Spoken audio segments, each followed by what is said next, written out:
Le cancer, première cause de mortalité dans les pays occidentaux. Cependant, est-ce qu'il faut vivre dans la crainte du cancer? Quels ont été les progrès? Eh bien, on voit ça tout de suite avec nos invités.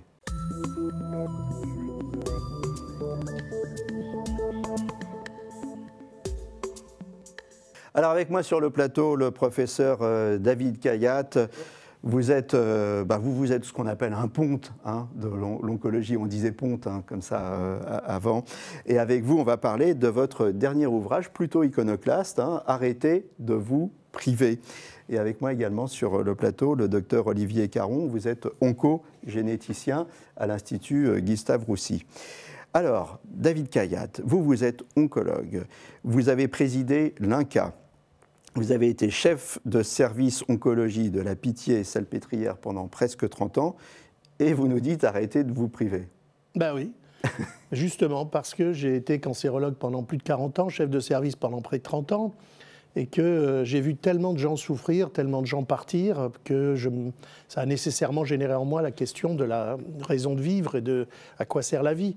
Or aujourd'hui, cette question, elle devient vraiment prégnante parce que quand vous regardez bien, quand vous mettez tout ensemble, tous les dictats, toutes les injonctions santé qu'on nous bassine à longueur de journée, qui est ne pas manger de sucre parce que ça nourrit les cellules cancéreuses, ne pas manger de gras, ça fait de l'artérosclérose, ne pas manger de sel, ça donne de la tension, ne pas manger de charcuterie, ça fait du cancer du côlon, la viande rouge, cancer du côlon, le vin, pire que tout, le soleil, les cancers de... Enfin, à un moment donné, il faut juste dire stop. Moi, j'ai envie de vivre, et la question, c'est finalement, est-ce que tout ça est vrai ? Et dans ce livre, j'explique justement des choses avec beaucoup de bon sens qui démontrent la différence fondamentale entre le danger et le risque. Parce qu'en fait, ces gens, chacun émet les résultats de son étude. Il y en a un qui dit le sel, l'autre il dit le sucre, l'autre il dit le gras. Mais tous ces messages, ils arrivent sur la même personne, moi. Et moi, j'entends que je ne peux plus rien faire. Et pourquoi ? Parce que c'est dangereux. Mais d'accord, je veux bien admettre que ce soit dangereux, mais est-ce que c'est risqué ? Et là, généralement, pas du tout. Je vais expliquer à vos téléspectateurs la différence entre les deux avec une métaphore tellement simple. Si vous prenez par exemple l'exemple suivant, le grand requin blanc, celui dans de la mer, c'est dangereux. Où est le requin ? Dans la mer. Donc aller dans la mer, c'est dangereux. D'accord. Est-ce que c'est risqué ? Non. Pourquoi ? Parce que la probabilité que vous rencontriez un requin en allant vous baigner, elle est nulle. Il y a 4 morts par an dans le monde entier liées à des attaques de requins.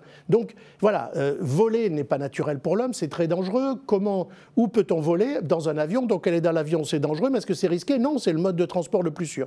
Voilà la différence. Et en permanence, on vous parle de ces dangers et on essaye de générer chez vous des peurs pour modifier vos comportements, au lieu d'ailleurs de travailler plutôt sur l'éducation, sur l'information. Et ça, à la fin, moi, c'est un cri pour dire stop. Moi, je ne crois pas qu'en brûlant la bougie à petit feu, on va la faire durer plus longtemps. Et je crois qu'au contraire, la vie, ça n'est pas juste le temps qui passe entre la naissance et la mort, mais la vie, c'est ce qui sert entre la naissance et la mort à créer des souvenirs dont on aimera se rappeler avant de partir. Alors, c'est parce que quoi ? C'est parce qu'on a poussé le principe de précaution à l'extrême, c'est ça ? Et c'est aussi parce qu'il y a des lobbies qui s'emparent des chiffres et qui poussent ces études pour nous sensibiliser sur les risques ? En fait, c'est un mélange de tout. À toutes les époques de l'évolution de l'humanité, il y a toujours eu des pensées sociales dominantes. Aujourd'hui, la pensée dominante dans la société, c'est une pensée hygiéniste. C'est que la vie, c'est un cadeau que vous avez, et si vous n'êtes pas capable de la respecter au point de chercher à devenir idéal, pas de surpoids, pas de tabac, pas d'alcool, pas de soleil, pas de ceci, pas de cela, vous ne méritez pas cette vie qu'on vous donne. Donc on est dans ce que William Lobenstein appelle la tyrannie de l'idéal. Il faut qu'on soit parfait. Or, la perfection, elle est très difficile à atteindre. Elle est fantasmatique en réalité. Et le fait de chercher à l'avoir, parce qu'on vous l'impose socialement, regardez le regard qu'on a sur les gens trop gros, le regard qu'on a sur les gens dépressifs, sur les gens, enfin, etc. Alors qu'en fait, la plupart du temps, ce sont des problèmes qu'il faut traiter avec empathie. Un fumeur, ça ne sert à rien de lui dire voilà, il faut arrêter. Vous savez, les études montrent que 70% des gens veulent arrêter de fumer, 60% essayent, 7% y arrivent. Donc quand j'étais jeune médecin, les gens qui étaient dépressifs, on leur disait allez, secoue-toi, mais bon sang, ça suffit d'être triste et tout. Aujourd'hui, on sait que c'est une maladie, que ça ne sert à rien de dire secoue-toi, il faut traiter. C'est pareil pour le tabac, il faut les aider, il faut aider les gens qui boivent. Alors, tout ça, alors ça c'est la première raison, cette pensée dominante sociale qui est culpabilisatrice est nécessairement culpabilisatrice parce que très peu de gens arrivent à respecter tous ces dictats. Le second élément, c'est que pour accentuer cette notion de danger... D'autant que dans le même temps, on les tente avec la publicité. C'est pour ça que c'est impossible. Oui. À la limite, si on était seul dans le désert et qu'on vous dit ne buvez pas, bon, d'eau même, il n'y en a pas, donc ça va. Mais avec tous les... Bon. Mais le deuxième élément, c'est que pour arriver à accentuer cette peur, parce que chacun veut avoir raison, chaque médecin qui s'exprime dans les médias, et je mea culpa, je l'ai fait dans le passé, moi aussi, sur les résultats d'études qui ont montré ceci, cela. Et il veut avoir raison, et donc il accentue l'idée de danger. Et il confond, par exemple, l'alcoolisme avec le fait de boire un verre de vin à table à midi, ce qui n'a rien à voir, qui confond et le fait de faire un bon gueuleton avec des copains un dimanche et de prendre 4-5 verres de vin, et puis de faire une diète hydrique pendant 16 heures et de ne pas boire pendant 3-4 jours pour arriver quand même à cette moyenne de 10 verres de vin par semaine. Donc on culpabilise en mélangeant excès de temps en temps et excès tout le temps. Alors c'est des choses très différentes. Moi je dis, clairement, ça ne me pose aucun problème d'avouer. Je fais des gros gueuletons, je suis assez connu pour être très lié avec le milieu de la gastronomie, je fais des bons gueuletons que je vais arroser, etc. Mais très bien, quand j'ai mangé 2000 calories dans un repas, je vais vous dire, pendant 16 heures, je vais prendre du bouillon, du café, de la tisane, de l'eau, et puis pendant 2-3 jours, je ne boirai pas une goutte de vin, et j'aurai quand même eu cet équilibre, cette recherche de l'équilibre qui ne doit pas être tous les moments de ma vie, qui doit être sur le temps de ma vie. Donc un jour un excès, un jour pas d'excès. Et c'est ça que les gens ont du mal à comprendre parce que la simplification des messages santé fait que finalement tout est lié à la peur. Je vais vous dire un truc. Si vous regardez, si vous faites le total des dangers dont on vous parle, 20% de risque pour la charcuterie, 12% pour ceci, etc. On arrive à 300%. Au moment où vous vous réveillez le matin, vous devriez déjà être mort. Vous avez dépassé largement 100%. Alors justement, on va s'arrêter là-dessus parce que c'est important, cette notion de pourcentage. Hein. Quand on dit, par exemple, vous avez X% de chance d'avoir un cancer de, je sais pas quoi, du côlon, et par contre, si vous mangez tel type, si vous avez tel type d'alimentation, si vous buvez, vous allez augmenter votre chance d'avoir un cancer du côlon de X%. Alors, est-ce qu'on peut revenir en détail sur cette histoire de pourcentage ? Je vais vous prendre un exemple très simple. On va jouer ensemble. L'OMS, dans son rapport de octobre 2015, dit que la charcuterie, jambon, la charcuterie, 50 grammes de charcuterie par jour, en moyenne, provoque une augmentation de votre risque personnel de développer un cancer du côlon de 18%. 50 grammes, c'est grosso modo une belle tranche de jambon dans un jambon beurre, d'accord ? Bon. Donc, si vous avez le malheur de faire un jambon beurre à midi au bureau, vous augmentez de 18% votre risque de cancer du côlon. Je vous pose la question, si au lieu de 50 grammes, 18%, c'est 100 grammes, c'est quoi le risque ? Oui, c'est pas... C'est quoi ? C'est 2 fois 18%, 36%. Suivant cette logique. Mais alors, ça veut dire quoi ? Ça veut dire qu'à la réponse à la question « Quel est votre risque ?», vous me répondez que c'est une chance sur 3 dans votre vie d'avoir un cancer du côlon, 36%. Ouais. Où est le bon sens ? C'est impossible. Non. On oublie que c'est une augmentation du risque, 18%. Donc il faut d'abord savoir quel est le risque de base. Quel est l'objet que vous allez augmenter de 18% ? C'est rien, c'est 2%. Le risque d'avoir un cancer du côlon pour n'importe lequel d'entre nous en France, dans le temps de sa vie, c'est à peu près 2%. Donc, si vous mangez votre jambon beurre, arrêtez de vous culpabiliser. Pourquoi ? Parce que vous allez passer de 2 à 2,18. C'est-à-dire 2,2, 2,3, enfin rien. Cette augmentation est totalement négligeable par rapport à la facilité et au plaisir de manger un pâté avec les copains, avec 3 cornichons. Donc, encore une fois, effectivement, il y a des pourcentages, mais la plupart du temps, ces pourcentages, ils s'adressent à un risque de base que les gens ignorent totalement. Alors, si c'est un risque de 80% et que vous le multipliez par 2, vous êtes déjà mort. Bon. Mais si c'est un risque de 2% et que vous l'augmentez de 0,1%, ça reste très acceptable. Il faut quand même savoir un truc, et là, c'est plus le médecin, c'est le cancérologue qui parle, c'est que, vous savez, nous sommes, tous les individus sur la Terre, nous sommes soumis à des risques majeurs. Pourquoi ? Parce que dans ce que nous mangeons, il y a des cancérigènes. Dans ce que nous respirons, il y a des particules fines, des polluants, c'est cancérigène. Dans ce que nous touchons, il y a du bisphénol, etc., c'est cancérigène. Dans ce que nous buvons, le vin ou ce que vous voulez, les polluants qu'il y a dans l'eau, c'est cancérigène. En fait, il y a des cancérigènes partout autour de nous, dans nous, de tous les côtés. Mais heureusement, l'être humain développe des systèmes de résistance qui le soleil, les UV de toute la journée. Hein, il suffit qu'il y ait de la lumière, il y a des UV. Et bien, pourtant, on ne développe pas tous, tout le temps, des cancers de la peau. On a des mécanismes de réparation des effets délétères de tous les carcinogènes qu'il y a autour de nous et dans nous, qui nous permettent de les supporter, ces cancérigènes. Donc, il faut cesser de vivre avec cette peur qui, selon les époques, va être sur la nourriture, va être sur le soleil, va être sur n'importe quoi. Il faut respecter son corps parce que c'est grâce à lui qu'on vit, donc essayer d'améliorer l'activité physique, ne pas fumer, enfin tout ce que j'explique dans le livre, mais avec des techniques de petits pas, parce que perdre 10 kilos en un mois, on est sûr qu'on va les reprendre. Donc des petits pas pour respecter son corps et faire en sorte qu'il soit le mieux possible, s'accepter avec ses défauts. Moi j'ai 3-4 kilos, vous voyez, en trop, ben, je vis très bien, ça va. Et puis en même temps, honorer cette vie. On lui dit que c'est un peu plus. Non, franchement pas. Et puis ensuite, c'est honorer. J'ai eu plus. Mais ensuite, il faut respecter ce corps et honorer la vie. Respecter le corps, c'est veiller à la santé. Honorer la vie, c'est vivre. C'est faire des belles choses avec sa vie. C'est pas juste regarder la tranche jambon et se dire non, 18% d'augmentation de mon risque de cancer du côlon, je vais pas la toucher, alors qu'il en a envie. Et ouais. Voilà, il faut vivre. Question d'équilibre, c'est important. Donc il faut se responsabiliser, arrêter d'être dans une société culpabilisante, infantilisante et se prendre en charge. Olivier Caron, vous voyez des malades de cancer tous les jours. Ça vous choque quand vous entendez David Kayat en train de dire allez, il faut vivre? Non, je pense qu'il faut le terme important pour moi, c'est effectivement l'équilibre, hein, que ce soit dans l'alimentation. Oui, parce que vous ne dites pas il faut se lâcher. Ah, surtout pas. Hein, Épicure n'a pas dit ça. J'ai mis le texte d'Épicure. Oui. On pense qu'un épicurien est un débauché. Pas du tout. C'est quelqu'un qui s'autorise des excès, mais qui les compense de manière à trouver son équilibre. Donc l'équilibre. Voilà, que ce soit pour l'alimentation, pour tout hein, finalement, et qu'effectivement, c'est ça le but hein, de la... Alors, 30 à 40% des cancers qui se développent aujourd'hui pourraient être détectés. Et aujourd'hui, vous êtes venu nous parler du programme Interception. On intercepte justement les gens qui est développé à Gustave Roussy, un programme dirigé par le docteur Suzette Delaloge, c'est ça? Absolument. Alors, c'est quoi ce programme Interception? Alors, l'objectif, finalement, c'est effectivement de se dire que ceux qui développent des cancers, dans un pourcentage de cas important, finalement, à l'avance, on aurait pu dire qu'ils avaient plus de risques que leurs voisins de développer un cancer.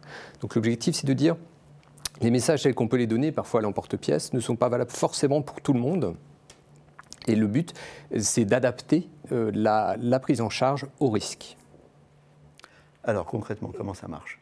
Alors concrètement, on va faire jouer tous les partenaires. Les premiers partenaires sont ceux qui connaissent les patients, c'est-à-dire les médecins traitants, entre autres, ou d'autres spécialistes, auxquels nous allons donner les moyens d'évaluer les risques individuels de chacun de leurs patients, basés sur, alors au départ, le tabagisme, l'alimentation, des risques familiaux, hein. Avoir des antécédents familiaux, ça va augmenter. Ces risques, vous les avez bâtis en fait avec une équipe très pluridisciplinaire. Hein. Oui, vous absolument. Êtes mis avec des généticiens, des oncologues. C'est multi-organes voilà. et multidisciplines, effectivement. Hein, et ça s'appuie sur des outils qui existent déjà, mais que nous avons regroupés finalement pour ne pas sectoriser les choses et gérer les risques les uns après les autres, mais finalement de dire telle personne que j'ai en face de moi, que dois-je faire avec elle? Donc le but, c'est de dire au médecin de ville, hein, qui a les gens en première ligne en face de lui donner des outils pour l'aider à identifier les personnes à risque, c'est ça? Et oui, ensuite à les orienter? C'est la première étape. La première étape, c'est identifier la personne comme étant un risque augmenté de cancer. Pas forcément pour dire qu'elle va systématiquement faire un cancer, c'est quasiment jamais le cas. Et pour dire que pour cette personne-là... Faites attention, hein, parce que vous avez entendu la différence entre danger et risque. Hein. Absolument. Et toujours là, ils vous regardent.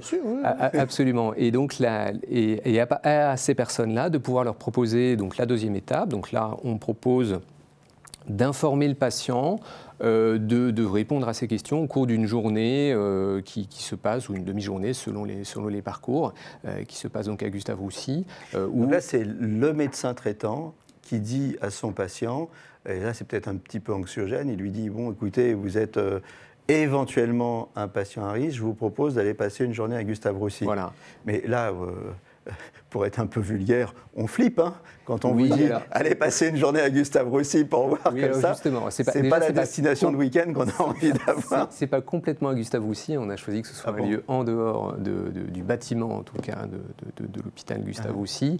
Ça reste sous la bannière de Gustave Roussy, bien évidemment. Hein, mais là, il faut que le médecin explique bien les choses. Absolument. Pour pas générer notamment de dire, en fait, voilà, votre sérieux. risque, en fait, on vise une augmentation de risque, enfin, pardon, pas une augmentation de risque, mais un risque absolu de quelques pourcents sur les 5 ans qui viennent, tout risque cumulé. Et donc, finalement, si on explique bien ça aux gens, notre pari, c'est qu'ils le comprennent bien et qu'ils comprennent qu'il y a des choses à faire avec. Donc, en clair, le médecin traitant, il a un calculateur que vous lui avez mis en ligne, il voit son patient, il calcule, il lui dit « Monsieur, ce serait bien d'aller passer une journée à Gustave Roussy, mais vous inquiétez pas. Hein » Et donc là, il arrive et il est mis dans quoi? Dans une base de données de suivi personnalisé, il passe des examens, au cours il fait de la quoi? journée, la journée se déroule avec des personnes qui ont exactement le même profil que lui. Hein. Si c'est quelqu'un qui est très fumeur, si c'est quelqu'un qui a un risque augmenté de cancer du sein parce que c'est une femme qui est porteuse d'une anomalie dans un gène, par exemple, ou qui a certaines caractéristiques génétiques ou familiales. Et la stratégie est basée sur une transmission de messages, à la fois en consultation absolument traditionnelle, mais également sous forme de groupe. On parle d'éducation thérapeutique, mais c'est un peu les mêmes recettes, mais qui sont cette fois-ci adaptées à la prévention, justement pour faire comprendre à la personne pourquoi est-ce que son risque est augmenté, pourquoi est-ce qu'on lui propose telle et telle prise en charge. Et notre pari, c'est de dire plus la personne comprendra, plus elle appliquera les conseils qu'on lui donnera. Plus elle renoncera à son jambon beurre. Alors non, justement, plus on l'expliquera qu'elle peut manger un jambon beurre, bien sûr, mais pas toutes les heures, en tout cas. Alors, il y a un truc aussi, c'est que vous vous engagez derrière à une prise en charge très rapide, oui. En cas de suspicion ou d'évolution. La troisième étape, en fait, c'est à la fin de cette journée, on établit ce qu'on appelle un plan de surveillance, et le patient fait, ou la personne qui vient nous voir, fait sa surveillance ou les actions en ville avec son médecin traitant. Et on prend des nouvelles année après année, hein, ou en tout cas de manière régulière, voir que tout se passe bien. Éventuellement, on peut modifier le plan de surveillance. Aujourd'hui, c'est vrai que nos examens de dépistage ont leurs limites. Hein, c'est surtout basé sur l'imagerie, parfois un petit peu sur la biologie. On estime que dans les années qui viennent, nous aurons de multiples moyens de détecter précocement des cancers. Dès que ce sera disponible, eh bien, à ce moment-là, on le mettra, on pourra prévenir nos patients et les implémenter dans les parcours des différentes personnes. Ça s'adresse à qui? Aux gens qui ont des prédispositions héréditaires, des gens qui ont déjà fait un cancer, des gens qui ont été exposés à des substances? Principalement, ça s'adresse Principalement, ça s'adresse à des personnes qui n'ont jamais eu de cancer, mais qui sont dans une situation de risque augmenté. Hein. Donc, on a imaginé ça, on appelle ça des parcours. Hein. Donc, par exemple, on a un parcours risque de cancer du sein, dans lequel on a des sous-parcours avec des personnes donc, avec une prédisposition au cancer du sein, ou alors qui n'ont pas de cancer, mais qui ont des lésions, qui ont des images dans le sein ou des cellules dans le sein qui sont le signe d'une augmentation de risque sur les 10 ans qui viennent, donc on va les surveiller plus particulièrement. Et puis d'autres qui, parce qu'elles ont une histoire familiale, extrêmement marquée, ben on va pouvoir leur calculer un risque de cancer et ça va déboucher sur une prise en charge particulière. On a la même chose pour le cancer du côlon, on a également une exposition, un parcours pour le tabac avec une surveillance pour le cancer du poumon. On a des parcours aussi alors, un peu plus spécifiques pour des personnes qui ont un antécédent de cancer dans leur enfance, qui finalement sont à risque de développer un autre cancer. Alors, le dépistage, c'est capital, tout le monde sera d'accord là-dessus, mais on avance également sur le plan des traitements. Et je vous propose de voir tout de suite un sujet sur des vaccins sur mesure contre le cancer. Alors, est-ce que c'est bientôt une réalité? On voit le sujet avec Eddy Benbrahim, qui est PDG de Transgène. On voit ça tout de suite. Les vaccins sur mesure, c'est bientôt une réalité. Tout à fait. Transgène est donc une société de biotechnologie française basée à Strasbourg et on utilise les virus pour attaquer les cancers. Et on a mis un produit extrêmement innovant en place qui s'appelle myvac et qui est un traitement individualisé. Donc on s'attaque en particulier au cancer de l'ovaire et parce qu'entre deux patientes, entre deux cancers de l'ovaire, il y a beaucoup de similarités. Il y a encore plus de différences parce que chaque patient a des gènes différents, une histoire différente et il y a plus de différences que de similarités.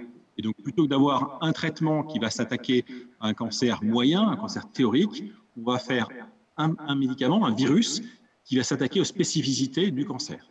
Et donc, on a lancé un essai clinique dans ce sens. On a annoncé récemment une première patiente à Toulouse. Et donc, on prélève la tumeur ou de la patiente, on la code, on regarde ce qu'il y a comme marqueur spécifique du cancer, et on va créer un virus qui va vacciner le corps du patient contre ce cancer. Et donc, on va entraîner le système immunitaire à attaquer le cancer. Et en l'occurrence, là, on vient après le premier traitement et on va essayer d'empêcher ou de repousser la résurgence du cancer. David Khayat, extraordinaire. Alors, vous, en 30 ans, 40 ans d'oncologie, vous en avez vu des progrès, hein? Absolument. Ce que nous vivons aujourd'hui en matière de prise en charge des cancers, y compris avec ce système absolument incroyable qui est mis en place à Gustave Roussy, et l'époque où moi j'ai commencé, où la spécialité n'existait pas. C'est moi qui l'ai créé avec quelques collègues en 89, où il n'y avait pas de service d'oncologie. Donc je me souviens, quand on faisait la visite, on avait une femme qui avait justement un cancer de l'ovaire, qui souffrait de martyre, car on ne pouvait pas prescrire la morphine à l'époque, où j'étais jeune, et elle était dans une maternité. Donc toutes les autres femmes avaient des bébés, et elle allait mourir.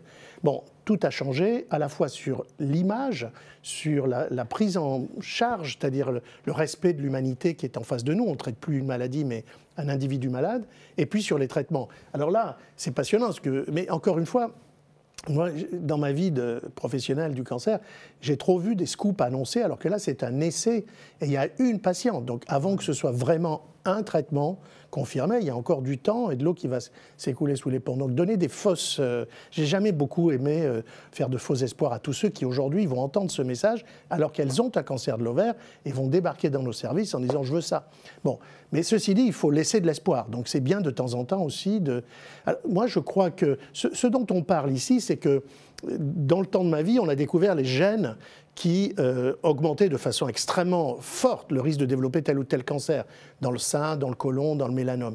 Très bien. Les gens qui sont porteurs de cette anomalie, d'ailleurs généralement transmises de façon héréditaire, ont une probabilité majeure, 80% par exemple, de développer tel ou tel cancer.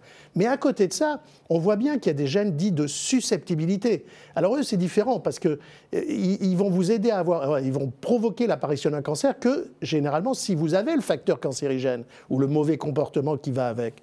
Par exemple, il y a 80% des cancers du poumon viennent chez les fumeurs, mais seuls 8% des fumeurs vont développer un cancer du poumon. Si on pouvait les identifier, ces 8%, avant qu'ils fument, on ferait vraiment un travail de prévention, de dépistage sur eux.